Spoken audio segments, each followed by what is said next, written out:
Wow, this is what it's all about. All right. Welcome to the Tour de France for 2019 Tour de France Stage 8 recap.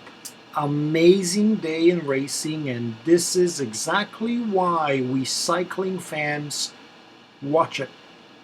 All right. All day action. Right. From, you could talk forever, but Thomas the Ghent, holding off one of the best men, if not the best man on that terrain, having enough energy at the end to win this stage. Alaphilippe doing it again, going for the yellow jersey. Pinot, right? The drama in the finale, with Team Inoes, right? Crashing along with Michael Woods. Did you see that bike? Did you see the bike that Kwiatkowski was like guarding, I think Moscow once Kwiatkowski went. It was like crashed in half, right? Literally miracle that nothing happened to these guys. Action literally up and down. Everybody chasing, big teams getting on. I never expected that it's going to be a GC day. I thought that Alaphilippe might have a go, but I picked Lutsenko, right? From the early break, good to see Niki Terpstra back in the fold. I think it was just it wasn't a date for him. I think it's just too hard for him. He's a big guy, right? Big, flat, hard man of the North, the classics guy. So 7 climbs, I'm not sure about, right? I think it was a little too hard for him. I did get the picks right for the early breakaway. My man Alexandre de Marquis was out there, and Thomas de Ghent was out there again. So I expected a bigger group, but it was going to be so hard that only the pure, really mountain specialists, the breakaway specialists, decided to go.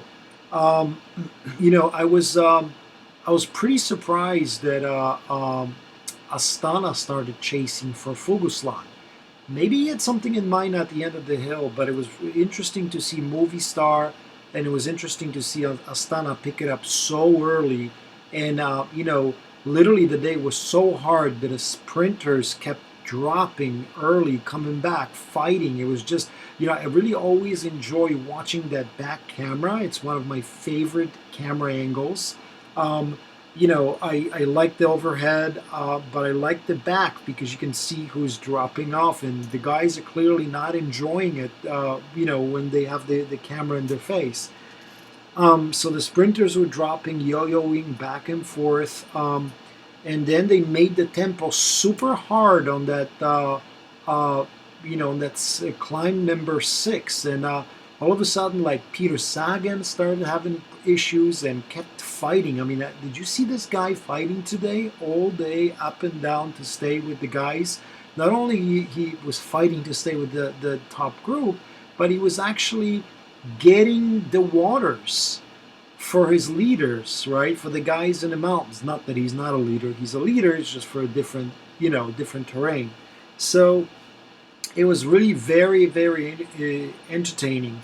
Um, the two guys in the breakaway, the clearly the strongest, and I thought they were going to be the Marquis and the Ghent, made it to the foot of the last climb, right? The Marquis, I was a little surprised. I thought he may have a chance with the Ghent to go over the top, but he was dropped immediately, right? Jettisoned immediately at the foot of that climb, and then the fireworks really started, right? Alaphilippe decided to go just at the perfect time, right? Right at that 14% section, right? He goes over the top, but before we have to talk about the crazy crash, right? The going down the hill into the foot um, of the last mountain, and I think it was there was two things that could have happened. I didn't really see what was the reason for it, but I know there were bottles being thrown by the riders on the side of the road, and I noticed that they were bouncing off the stone walls once they go through that little town. So it could be the water bottle, but it could also be Michael Woods from EF Education kind of getting surprised on that like double turn through the town, and he crashes, either hits the bottle or crashes, and on top of him, literally, they're like the two of the Inoes guys go on top of him. Geraint Thomas crashes, right? The entire team immediately stops, and then Kwiatkowski is having like a clear head, and quickly grabs the bike, Geraint Thomas's bike. The bike is okay, and he just like sends him and pushes him to go on. The entire team, Kwiatkowski stays behind. Moscon stays guarding the broken bike. And by the way, I'm sure a couple of those fans out there on that turn wanted that broken bike, because even broken, this thing was like 10 grand. But he was waiting for the bike. These guys were going down. The Team Ineos is chasing, and up front, Astana and De Koning and Movistar are just going full flight up that hill. Why? Because they're setting it up for Alaphilippe. I didn't think even they knew what would happen behind. I mean, they did because they saw the crash, but they were going anyway. I don't think it was kind of on purpose, right? There was just, the hill was, everything was in motion. The hill was coming up. So they just went for it, okay? Now, Geraint Thomas was brought back to the back of the group by, who was it? World Pools, right?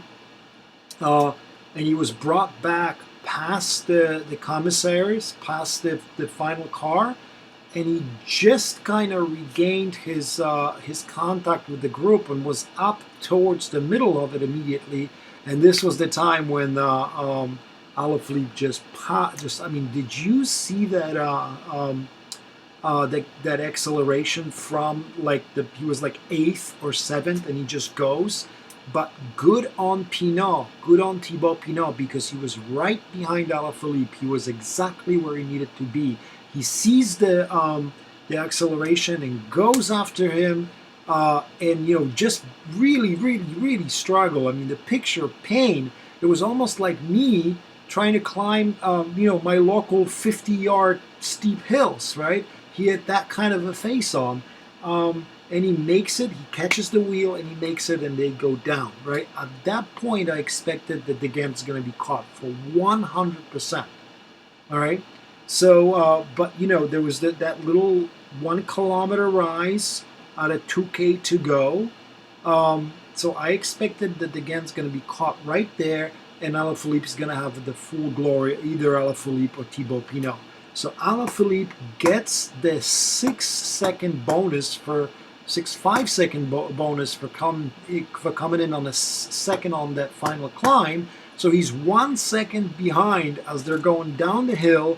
They got like 13, 12 seconds initially. The guys from behind are chasing, right? Trek initially let the whole thing go, let the break go. They, did not commit to keeping the yellow jersey, so I thought that was pretty interesting. But Trek did have one guy up front, Mollema, pushing the pace along with the Astanas and along with the movie stars. So, they were quickly going down. I think there was some Sunweb guys in there in hope that they're going to keep the group together, because Michael Matthews and Peter Sagan survived also. Meanwhile, behind, Vincenzo Nibali dropped. Wilco Keltman dropped. Valverde was in trouble. He eventually stayed in a group, made it back to the group.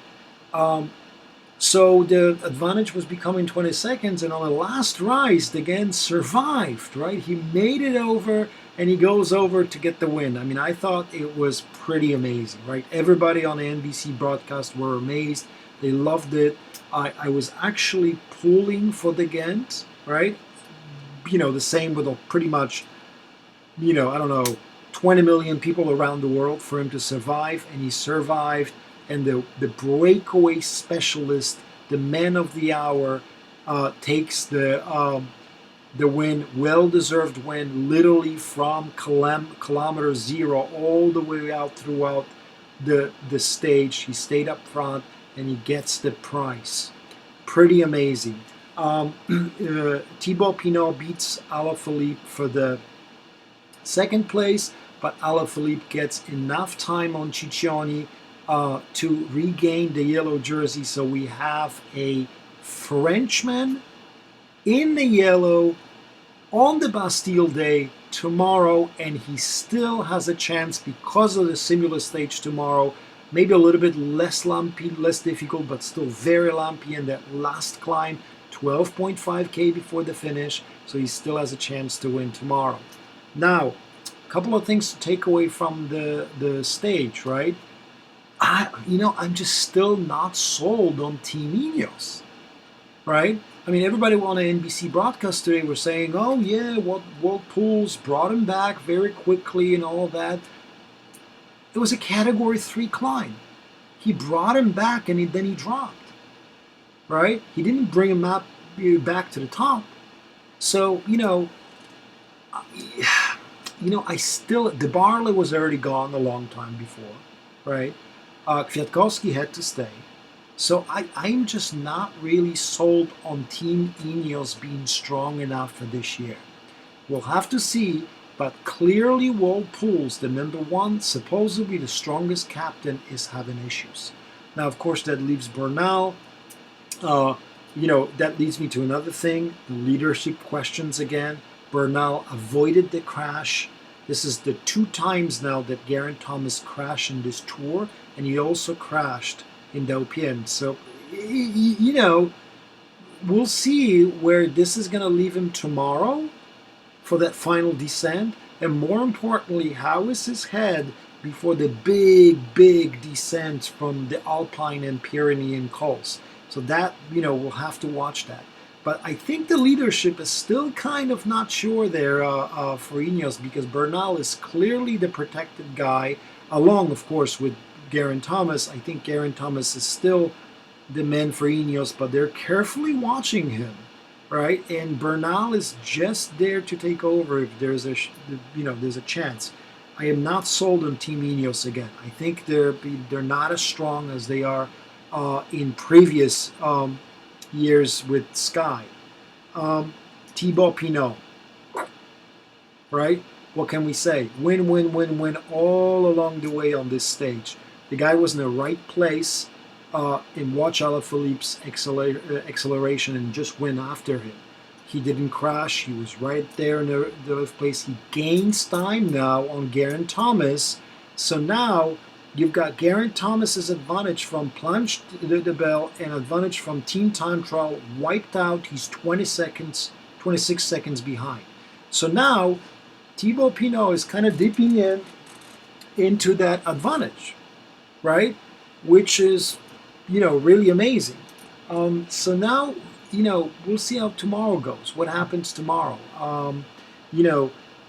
He probably will lose, I would assume, 40 seconds to a minute in a individual time trial to Geraint Thomas. I have to check his time trial performances this year. He's decent, but he's not, as good as Geraint Thomas. So I would assume in 27 kilometers on a rolling course, he will lose maybe between 40 seconds and 1 minute. There's that stage tomorrow. He may fancy his chance on this stage to try to attack again, but at this point, 26 seconds into Thomas before time trial, I think before the Tour de France, if you actually said that to him, that he's going to be 26 seconds ahead of pretty much all of his, GC contenders, I think he would take it blindly. It's going fantastic for Thibaut Pinot. I think, personally, I think it's still too early, but I think the lack of Froome opens up this Tour de France. I think Geraint Thomas, there's issues there with his team. I think he's still incredibly strong. I think there's a silent still issue with the leadership on that team between Bernal and him.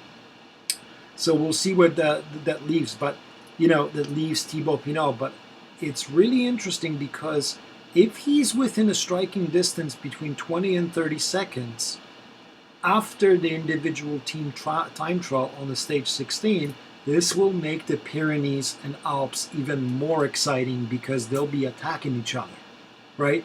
He'll feel that it's close enough, and the chance, that's pretty much his only chance, Thibaut Pinot, to win the Tour de France. Alaphilippe, with his chances of yellow jersey taking it all the way to Paris, he doesn't believe it. Maybe he just says that in front of the press. Maybe the team says the same thing. I think he should just take it day by day. Maybe he should attack tomorrow, see what happens. But he's clearly 1 minute and 12 seconds ahead. We'll see how he will do on the first big mountain stages in the Pyrenees. We'll see how he'll do up to the Tour de Ghent, right? 20 kilometers climb. So, very different. I thought that Fuglsang did pretty well today. I thought that Richie Porte did well, Adam Yates, Dan Martin, Quintana. These guys didn't lose time. They looked pretty comfortable. They weren't in trouble. So good for them to survive another stage. They lost time to, Thibaut Pinot. So yeah, in all, extremely entertaining stage. I loved today. I only wish for more. I love those stages in Massif, Central. Boy, congratulations to Thomas de Ghent. Amazing by Alaphilippe. Amazing by Thibaut Pinot. Geraint Thomas gets lucky, loses time. So really very animated stage, and I just cannot wait till tomorrow, till the stage 9 tomorrow on Bastille Day. Thank you guys. If you like the channel, if you like the videos, hit like. If you have a comment, leave me a comment. It's all about discussion and how are you enjoying the tour? How did you enjoy this stage 8? What are your predictions for tomorrow? Stay tuned. I'm going to be doing these videos for the entirety of the Tour de France and then for the entirety of the cycling season. I went for the ride yesterday. I did 25 miles. Kind of struggled. I don't know why, but I did, even on my little hills.